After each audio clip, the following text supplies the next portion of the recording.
안녕하세요. 이시우TV의 이시우입니다.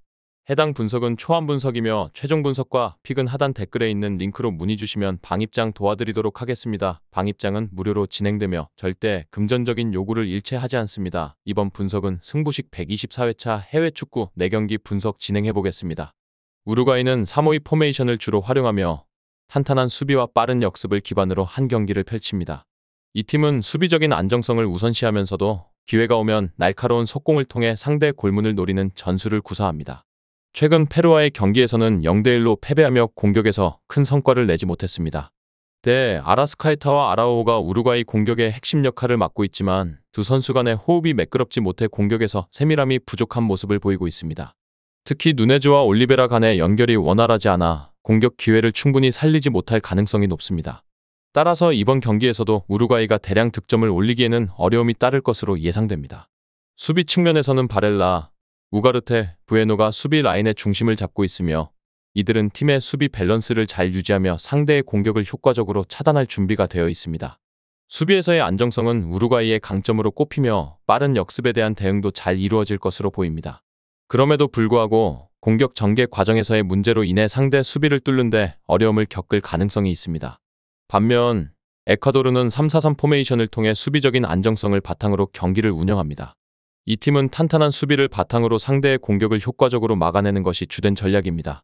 최근 파라과이와의 경기에서는 0-0으로 비기며 경기 전반적으로 안정된 수비를 보여주었지만 공격에서의 창의성 부족으로 인해 득점에 실패했습니다. 파에조와 플라타가 측면에서 활발한 움직임을 통해 공격을 시도하지만 중원에서 카이세도가 홀로 공격적인 부담을 지고 있어 전진 패스나 공격의 흐름이 원활하지 않은 상황입니다. 에콰도르의 수비 라인에는 인카피에, 파초, 토레스가 자리하고 있으며 이들은 서로 간의 조합이 매우 견고해 우루과이의 공격을 효과적으로 차단할 가능성이 큽니다. 수비에서의 안정성을 바탕으로 에콰도르가 우루과이의 공격을 충분히 저지할 수 있을 것으로 보이며 이번 경기에서도 수비적인 운영이 돋보일 전망입니다. 이번 경기에서는 두 팀 모두 골을 넣기가 쉽지 않을 것으로 예상됩니다. 우루과이는 경기의 주도권을 잡고 공격을 시도하겠지만 답답한 공격 전개와 상대의 단단한 수비에 막혀 큰 성과를 내기 어려울 것입니다. 에콰도르 역시 공격 전개에서의 한계가 뚜렷하여 효과적인 득점 기회를 만들어내기 어려울 것으로 보입니다. 결과적으로 두 팀 모두 득점 없이 경기가 종료될 가능성이 높으며 무승부와 저득점 경기가 예상됩니다. 아르헨티나는 4-3-1-2 포메이션을 선호하며 메시에 의존한 공격 전개를 바탕으로 안정적인 지공을 펼치는 팀입니다. 이들은 주로 메시와 알바레즈의 창의적인 플레이를 중심으로 공격을 조직하며 짧은 패스 플레이를 통해 상대 수비를 무너뜨리려 합니다. 최근 베네수엘라와의 경기에서는 1-1로 무승부를 기록했는데 상대의 견고한 밀집 수비와 날카로운 역습에 다소 고전한 모습이었습니다. 이 경기에서 로 셀소와 알마다가 중원에서 기대만큼의 활약을 보여주지 못해 공격 전개 과정에서 연결이 원활하지 않았습니다. 특히 볼리비아처럼 수비적으로 나서는 팀을 상대로는 대량 득점을 올리기가 쉽지 않을 것으로 보입니다. 수비 라인에서는 마르티네즈와 오타멘디가 후방을 책임질 예정이며 이 둘의 경험과 조직력은 아르헨티나의 수비를 안정적으로 유지하는 데 중요한 역할을 할 것입니다. 후방에서의 안정성 덕분에 볼리비아의 역습에 대비하는 데 큰 어려움은 없을 것으로 예상됩니다. 하지만 여전히 아르헨티나가 공격에서 얼마나 날카로움을 발휘할 수 있을지는 의문입니다. 반면 볼리비아는 4-3-3 포메이션을 기반으로 빠른 속공을 활용하는 팀입니다. 특히 추라와 테르세로스가 측면에서 빠른 돌파와 크로스를 통해 공격을 시도할 것으로 보이며 이들의 움직임은 아르헨티나의 수비를 괴롭힐 수 있는 요소 중 하나입니다. 최근 콜롬비아와의 경기에서 1-0으로 승리하며 수비적인 조직력이 강화된 모습을 보여주었지만 아르헨티나의 강한 압박과 기술적인 플레이에 맞서기는 어려울 가능성이 큽니다. 최전방의 알가라나즈가 고립될 수 있다는 점도 볼리비아의 공격에 있어 큰 약점으로 작용할 수 있습니다. 특히 수비의 핵심 역할을 해오던 쿠에야르의 결장은 볼리비아의 수비 안정성에 다소 타격을 줄 수 있을 것으로 보입니다. 아르헨티나는 볼리비아를 상대로 경기를 주도할 가능성이 매우 높습니다. 하지만 볼리비아가 수비적으로 나서며 밀집 수비를 펼칠 경우 아르헨티나가 많은 득점을 올리기는 어려울 것입니다. 볼리비아는 수비에 집중하며 최대한 실점을 막는 데 주력할 것으로 보이며 이로 인해 아르헨티나는 다소 답답한 경기 양상을 펼칠 수도 있습니다. 그럼에도 불구하고 아르헨티나가 승리를 거둘 가능성은 높아 보이며 대량 득점보다는 소수의 득점으로 경기를 마무리할 것으로 예상됩니다. 결론적으로 아르헨티나는 경기를 주도하겠지만 공격에서의 창의성 부족과 볼리비아의 수비적인 전술로 인해 다득점 경기로 이어지지는 않을 가능성이 큽니다. 볼리비아는 밀집 수비로 아르헨티나의 공격을 어느 정도 저지할 수 있겠으나 전체적인 경기 흐름을 바꿀 힘은 부족할 것으로 보입니다. 이에 따라 아르헨티나가 승점 3점을 가져갈 확률이 높으며 경기는 저득점으로 끝날 가능성이 높습니다.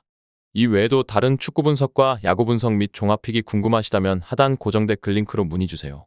브라질은 4-2-3-1 포메이션을 기반으로 조직적인 공격 전개를 선호하는 팀으로 이번 경기에서도 하피냐, 사비우, 제수스를 중심으로 한 공세를 펼칠 것으로 예상됩니다. 특히 브라질의 공격은 짧은 패스를 통한 유기적인 움직임이 핵심인데 최근 칠레와의 경기에서 후반 막판까지 끈질기게 상대를 압박한 끝에 2대1로 역전승을 거두며 강한 결속력을 증명했습니다. 그 경기에서 호드리구와 파케타가 좌우 측면에서 활발한 움직임을 보여주었고 이들의 스위칭 플레이가 브라질의 공격 패턴에 중요한 역할을 하고 있습니다. 이와 더불어 네이마르의 부재에도 불구하고 브라질의 공격력은 여전히 강력하며 다양한 득점 루트를 통해 상대를 공략할 수 있는 팀입니다. 수비적으로도 브라질은 상당히 견고한 모습을 보이고 있습니다. 골키퍼 에데르송을 중심으로 한 수비진은 매우 안정적이며 특히 가브리엘이 이끄는 수비 라인은 조직력과 탄탄한 수비력을 바탕으로 상대의 역습을 잘 차단하고 있습니다. 브라질의 변형 백스리 시스템은 상황에 따라 유연하게 대응할 수 있는 전술로 상대팀의 빠른 역습을 효과적으로 막아내고 있어 수비에서의 허점을 찾아보기 어렵습니다. 이는 특히 수비 라인이 공격 전개에 적극 가담하는 현대 축구의 트렌드를 잘 반영한 전술이라 할 수 있습니다. 한편 페루는 3-5-2 포메이션을 바탕으로 경기를 운영하며 플로레스와 바렐라를 활용한 빠른 침투와 롱볼을 통한 공격 전개를 자주 시도하는 팀입니다. 그러나 브라질과 같은 강팀을 상대로는 이러한 단순한 롱볼 전술이 큰 효과를 발휘하기는 어려울 것으로 보입니다. 페루는 최근 우루과이와의 경기에서 1대0 승리를 거두며 좋은 흐름을 이어가고 있지만 브라질의 탄탄한 수비 조직과 강력한 압박을 뚫기에는 역부족일 가능성이 큽니다. 특히 페루의 핵심 공격수인 라파둘라가 결장하면서 공격에서의 날카로움이 많이 떨어질 것으로 예상됩니다. 공격의 핵심이 빠진 상황에서 페루는 브라질 수비진을 공략하는데 한계를 보일 수밖에 없습니다. 페루의 수비 라인은 아브람과 아라오호를 중심으로 어느 정도 안정감을 유지하고 있지만 상대적으로 공격력의 부족이 큰 문제로 작용할 것입니다. 브라질의 다양한 공격 패턴을 효과적으로 저지하기 위해서는 견고한 수비와 중원의 강한 압박이 필수적이지만 페루가 이를 끝까지 유지하기란 쉽지 않아 보입니다. 따라서 수비적으로는 어느 정도 버티더라도 경기 내내 지속적인 압박을 받으며 결국 브라질의 공격을 막아내는데 한계가 있을 것으로 보입니다. 이번 경기에서는 브라질의 승리 가능성이 매우 높습니다. 브라질이 전반적으로 경기를 주도할 가능성이 크고 기술적 우위와 탄탄한 수비력을 바탕으로 페루를 압도할 것으로 예상됩니다. 그러나 페루의 수비가 단단하기 때문에 브라질이 대량 득점을 올리기는 쉽지 않을 것입니다. 브라질이 경기를 지배하면서도 상대 수비를 뚫기 위해 고전할 수 있으며 다득점보다는 효율적인 경기 운영을 통해 승점 3점을 확보할 가능성이 큽니다.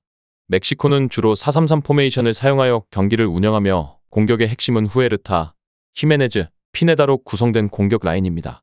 이들은 지공을 통해 차근차근 경기를 풀어나가는 전술을 구사하지만 최근 캐나다와의 평가전에서 0대0 무승부를 기록하며 공격적인 날카로움이 부족한 모습을 보였습니다.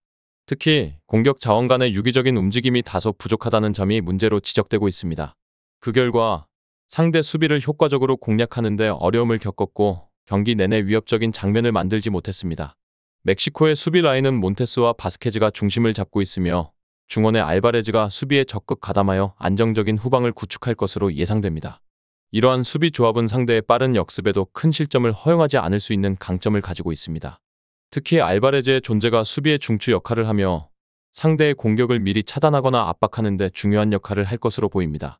하지만 전반적으로 공격 전개에서의 호흡이 맞지 않으면 득점을 만들기 어려운 경기 운영이 될 가능성이 있습니다. 미국은 3-4-3 포메이션을 기반으로 공격을 펼치며 플리시치, 사전트, 아론슨이 공격의 주요 축을 이루고 있습니다. 최근 파나마와의 평가전에서 2대0 승리를 기록하며 포체티노 감독 체제에서 긍정적인 출발을 보였습니다. 특히 플리시치와 아론슨의 개인 기량이 돋보였지만 전반적으로 공격 전개는 선수 개개인의 능력에 의존하는 경향이 강해 팀 차원의 유기적인 플레이는 다소 부족하다는 평가가 있습니다. 이로 인해 멕시코와의 경기에선 상대의 수비 조직을 뚫기 위한 창의적인 플레이가 부족할 수 있으며 공략에 어려움을 겪을 가능성이 있습니다. 미국의 수비 라인은 림, 맥켄지, 스칼리로 구성되어 있으며 이들은 안정적인 수비 능력을 보여주고 있습니다.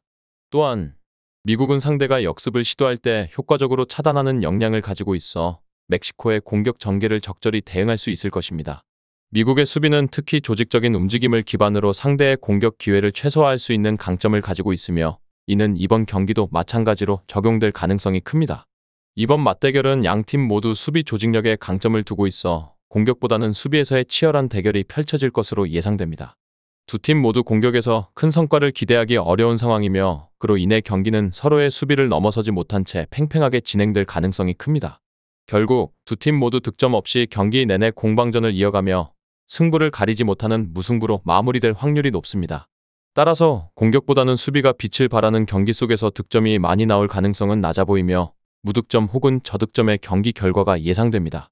끝으로 정확한 배당 변동에 따른 실시간 추적과 최종 예측은 배팅 마감 직전까지 이루어져야 합니다. 위 부분을 참고하는 배팅이 아닌 더 근시적인 결과는 배당률 흐름의 변화 및 경기 시작 전 결장자 정보에 따라 변동될 수 있습니다. 함께 배팅으로 더 효율적인 승률을 만들고자 만들어낸 채널입니다. 모든 경기를 영상에 담아내기엔 한계가 있습니다. 이외 다른 경기들의 정보와 결과 예측 및 더 많은 도움이 필요하시다면 분석방으로 언제든지 연락주세요. 최선을 다해 보이겠습니다.